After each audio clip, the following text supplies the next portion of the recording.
লেগে রয়েছে। নমস্কার বন্ধুরা, এনআরবি ইন্ডিয়ায় আপনাদের সকলের স্বাগত জানাই।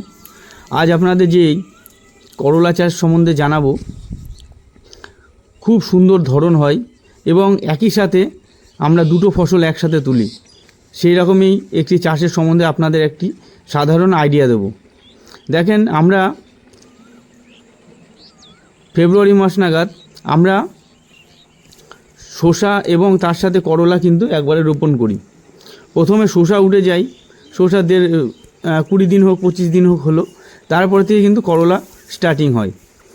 প্রচুর ধরন হয় এবং একসাথে হওয়ার কারণে এর যে কস্টিং, এর যে খরচাটা কিন্তু অন্যান্য ফসলের থেকে কম। অর্থাৎ আমরা একটা ফসল উৎপাদনে যা খরচা আসবে, ওই খরচায় আমরা কিন্তু দুটো ফসল আমরা কিন্তু তৈরি করে নেব।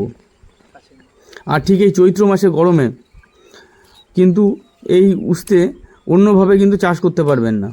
শুধু ওই শসার মধ্যে লাগানো ছিল বলেই কিন্তু আমরা গাছগুলো কিন্তু সুন্দর তৈরি করতে পেরেছি, নাই কিন্তু গরমে ঝলসে যায়। তো এই পদ্ধতিতে আমরা কিন্তু এই উস্তে এবং শসা একসাথে চাষ করি, চাষ করে কিন্তু ভালোই লাভের মুখ দেখা যায়। এর জন্য আপনাদের জানানোর জন্য আজকের ভিডিও। তো এই আমাদের নিজেদের জমিরই ভিডিও। তো যদি আরও ইনফরমেশান লাগে, ডিসক্রিপশানে দেওয়া ফোন নাম্বারে আপনারা কিন্তু আমাদের সাথে কন্ট্যাক্ট করে নিতে পারেন। কোন জাতের বীজ কোন সময় লাগানো হয়, কিভাবে লাগাতে হয় সে সম্বন্ধে। তো একটা সাধারণ হিসাব, অন্যান্য একটা ফসল করতে যা খরচা হয়, এতে কিন্তু দুটো ফসল করতে একই খরচা হয়।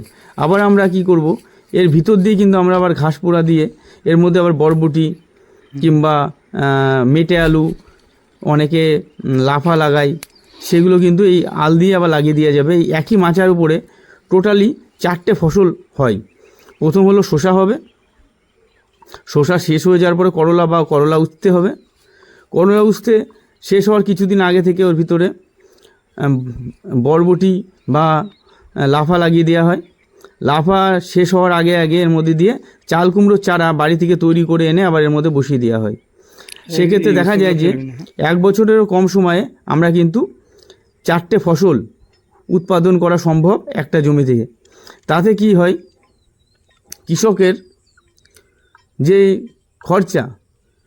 খরচা কম হয় এবং আয় এবং ফসল উৎপাদন বেশি হয়। সে কারণে কিন্তু লাভের মুখ কৃষক দেখতে পারে।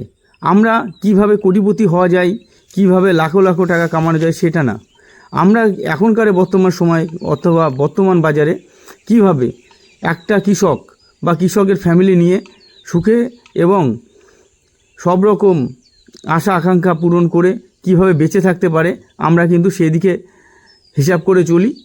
এখানে কোনো ভুলভাল কিংবা অযৌক্তিকর কোনো ইনফরমেশান দেওয়া হয় না। যেটা বাস্তব অথবা বাস্তব জীবনের সাথে যুক্ত আছে, সেই রকমই কিন্তু আমরা প্রতিবেদন তৈরি করে রাখি। যেমন এই করলা উস্তে আমরা নিজেরা তৈরি করেছি, নিজেরা উৎপাদন করছি, তারপরে যে ফলাফলটা হচ্ছে সেটা কিন্তু আপনাদের কাছে দিচ্ছি। শসাটাও খারাপ হয়নি, মোটামুটি হয়েছিল ভালোই, কিন্তু ওর থেকে কিন্তু করলা উস্তেটা ভালো হয়েছে। আবার এই জমিতে আমরা আবার বরবটি লাগিয়েছি। আবার এই জমিতে লাগাবো বলে চাল কুমড়োর বীজ অন্য জায়গায় রোপণ করেছি, সেই চারাগুলো তুলে কিন্তু আবার এখানে আমরা কিন্তু বসাবো বলে।